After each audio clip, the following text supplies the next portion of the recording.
Thanks, Mira. Despite everything, Major Tatlong Hari and his men committed an act of terrorism.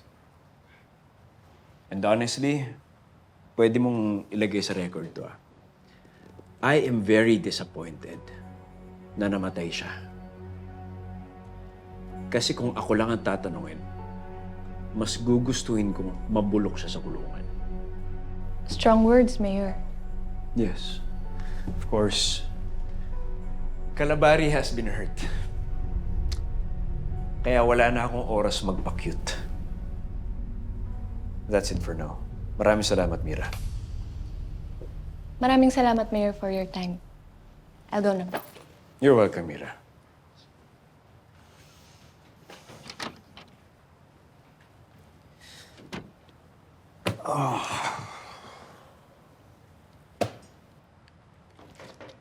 Yes. Oh, Mayor, Ella. nandyan sa labas si Sergeant Bobby Enriquez? Oh yeah, si Ate Bobby. Papasokin mo. Sige, sandali lang po. Pasok po kayo. Ate Bobby. Thank you, Ella. Sige po. Naligaw ka yata. Pwede ba kita makausap, Mayor? Oo naman. Halika. Dito tayo. Tungkol ba to kay Major Tatlong Hari? Hindi. Tungkol sa pamilya mo. What about my family?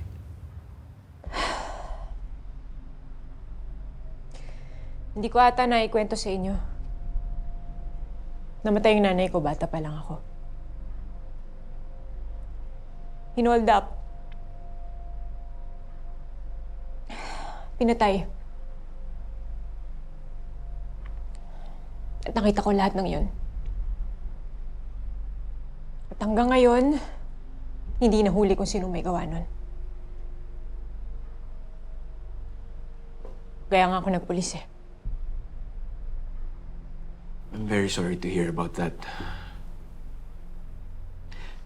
Kailangan mo ba yung tulong ko? I-reopen natin yung kaso. Ipahanap natin yung taong gumawa niyan sa nanay mo.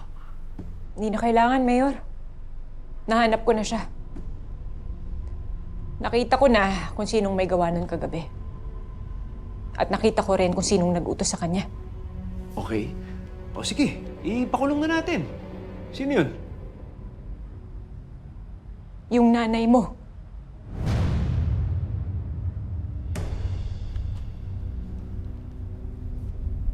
Ano? Oo, Glenn. Yung nanay mo ang nagpapatay sa nanay ko. Ngayon, tinatanong mo ko kung anong maitutulong mo. Oo. Gusto kong pabuksan ulit ang kaso. Gusto kong makulong ang nanay mo.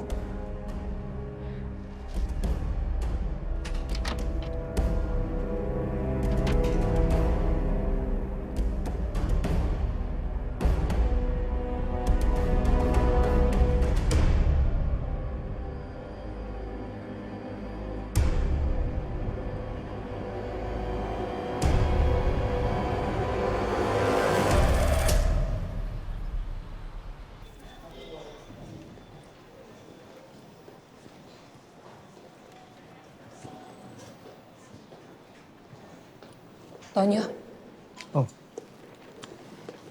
pwede ba kita makausap? bakit? Ano problema? Hindi ba't nakwento ko sa'yo noon na namatay yung nanay ko nung bata pa ako dahil sa hold up?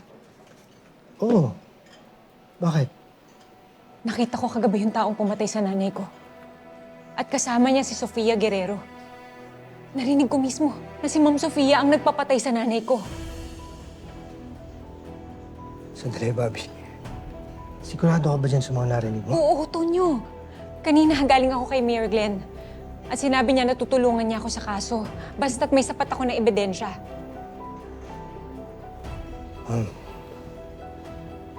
Bobby,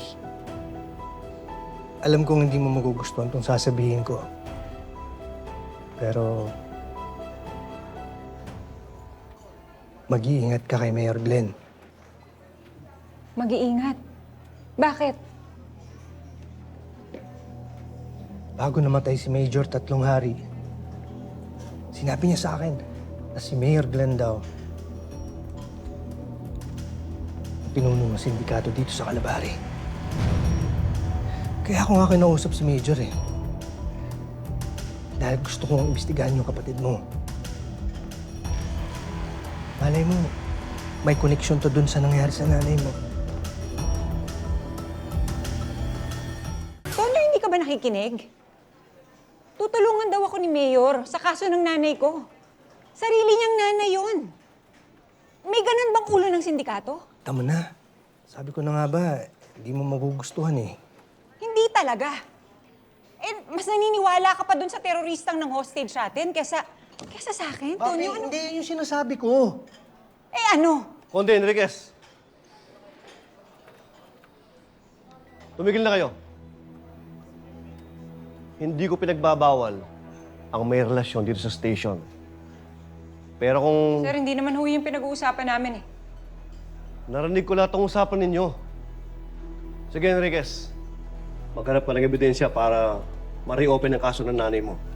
At kung matutulungan tayo ni Mayor Glenn para mapabilis yung kaso, mas maganda.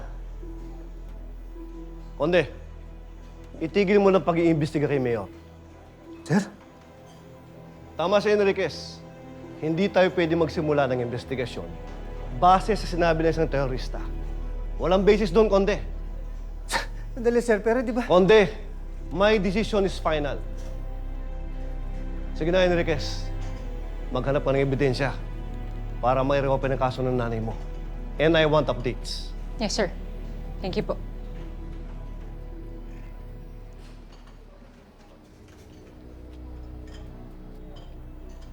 Sir, bakit ayaw niyo nang paimbestigahan si Mayor? Dahil ayoko malaman ni Enriquez.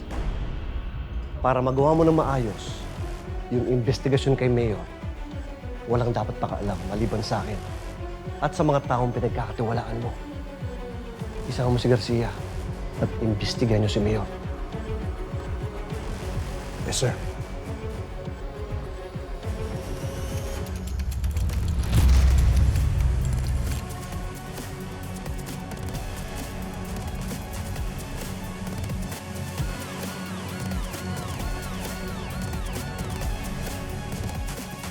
Kinausap ako ni Ate Bobby. Ikaw daw nagpapatay sa nanay niya. Kailangan niyo ba talagang imbestigahan si Mayor? Di ba sabi naman ni Chief, ayaw na niyang paimbestigahan? Okay lang ba na iwan na lang natin yun dun? Mas mabuti nga na iwan na lang natin yun dun. Hello, Bok. Tuloy tayo mamaya. Darius Tempo, Sino po sila? mga pulis kami. Tingnan mo na, may naiwan pa na kasi namin sa bahay. Kailangan lang natin ng starting point para sa investigasyon.